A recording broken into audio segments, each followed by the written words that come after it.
জয়গুরু। একদিন দয়ালের সান্নিধ্যে কথা হচ্ছিল ভাগবত প্রেমে আমরা নিরন্তর কিভাবে ডুবে থাকতে পারি। এই প্রসঙ্গে দক্ষিণাদা একটি প্রশ্ন করলেন, এই ভাবটা স্বাভাবিক হয় কি করে?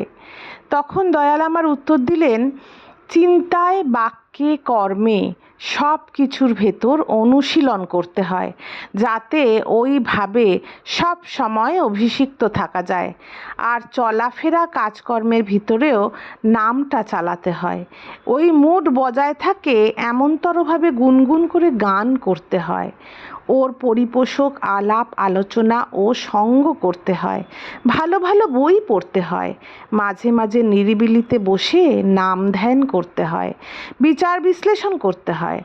আর প্রতি পদক্ষেপে মেপে মেপে চলতে হয় আমার চলার ভেতর দিয়ে ইষ্ট স্বার্থ ও ইষ্ট প্রতিষ্ঠা কতখানি অক্ষুণ্ণ চলছে। চলতে চলতে মানুষের একটা নেশার মতো এসে যায়। তখন ওইভাবে মত্ত না থাকতে পারলে কিছুতেই যেন ভালো লাগে না, মনটা হু হু করে। সব সময় বুদ্ধি হয় ওইভাবে আত্মস্থ থাকবার। কাজকর্ম থেকে অবসর গ্রহণ করে শুধু ভাবালুতা নিয়ে থাকলে কিন্তু ভাবটা পাকা হয় না।